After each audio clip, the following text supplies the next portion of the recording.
Shalom Bapak Ibu Saudara-saudari yang dikasihi Tuhan. Kita bersyukur atas penyertaan Tuhan. Kita boleh tiba di hari ini Kamis 28 November 2024. Marilah kita memberi diri untuk disapa oleh firman Tuhan. Kasih karunia dan damai sejahtera dari Allah Bapa dan dari anaknya Tuhan Yesus Kristus kiranya menyertai hati dan pikiranmu. Amin. Firman Tuhan menyapa kita tertulis dalam Efesus 4 ayat 20. Dikatakan demikian, tetapi kamu bukan demikian, kamu telah belajar mengenal Kristus. Demikian firman Tuhan. Orang yang belajar dari Kristus akan mengalami perubahan pola hidup. Soal belajar itu berhubungan dengan intelektual dan juga soal hati, memperhatikan. Sebab apa yang kita ketahui akan kita lakukan dan akan menjadi kebiasaan. Oleh karena itu disebut dari knowing, doing, dan being. Orang yang belum mengenal Allah dikatakan berpikir tetapi sia-sia. Pengertiannya gelap, menikmati kebodohan yang ada di dalam diri mereka dan hatinya pun degil, dikatakan dalam ayat 18. Bahkan dikatakan perasaan mereka itu tumpul, dikuasai oleh nafsu dan serakah, ayat 19. Mengapa demikian? Sebab hidup mereka dikuasai oleh keinginan daging dan keinginan duniawi. Maka dalam diri mereka tidak ada rasa cukup, tidak ada kepedulian dan belas kasih. Saudara-saudari, perubahan sikap dipengaruhi oleh faktor pengetahuan, pengalaman, dan perjumpaan dengan Tuhan. Untuk itu setiap orang percaya selalu memperbaharui diri dan belajar dari firman Tuhan agar hidupnya semakin diarahkan kepada kehendak Tuhan. Mengenal Tuhan berarti mengenal apa yang dikenan dan yang dibenci oleh Tuhan.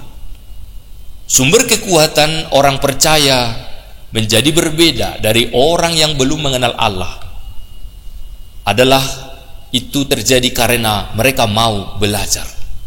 Dalam hal belajar, Paulus mengungkapkan 3 ungkapan sejajar, yaitu bahwa umat telah belajar mengenal Allah, belajar mendengar tentang Allah, dan juga dikatakan menerima pengajaran di dalam Dia, ayat 21. Artinya, semakin kita mau memberi diri belajar tentang Kristus, maka kita akan semakin mengerti mana yang harus kita lakukan dan mana yang harus kita jauhi.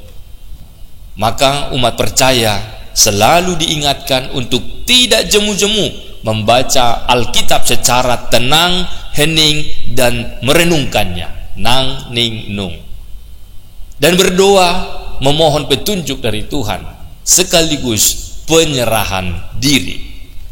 Mari kita juga selalu membaharui diri.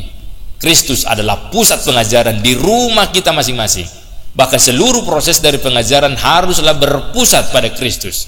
Kebenaran itulah yang telah diajarkan oleh Rasul, kemudian didengar oleh umat, diterima dan dihidupi oleh orang percaya di Efesus pada waktu itu. Dan akhirnya itu pun yang kita dengar hingga masa kini. Dan lihat kini perubahan hidup terjadi dalam segala bidang. Maka terpujilah Tuhan. Amin. Ya Tuhan Allah, kami bersyukur karena dengan mengenal Kristus kami tahu kehendak Allah untuk kami lakukan, dan kami tahu apa yang dibenci oleh Allah untuk kami jauhi. Biarlah pengenalan kami akan Kristus itu sungguh-sungguh, dan kami selalu belajar untuk mengenal agar lebih dekat, dan dengan demikian kami semakin diarahkan kepada kehidupan yang Tuhan kehendaki. Biarlah Roh-Mu selalu mengingatkan kami semua untuk selalu menjadikan firman-Mu itu menjadi andalan kami, hal yang utama yang kami miliki, sebab itulah yang akan mendorong jiwa kami untuk melakukan yang terbaik seturut dengan kehendak-Mu. Sertai dan berkati pekerjaan kami hari ini. Biarlah Tuhan menolong kami dalam berbagai duka, berbagai kelemahan, dan juga sakit penyakit, bahkan pergumulan kami masing-masing. Hadirlah Engkau dengan kuasa Roh-Mu. Dan biarlah hari ini kami bersuka cita menikmati apa yang Tuhan berikan. Dalam nama Yesus kami berdoa. Amin. Anugerah Tuhan kita Yesus Kristus dan kasih setia Allah Bapa dan persekutuan Roh Kudus menyertai-mu sekalian. Amin. Selamat beraktivitas Bapak Ibu, saudara-saudari. Tuhan Yesus memberkati. Shalom.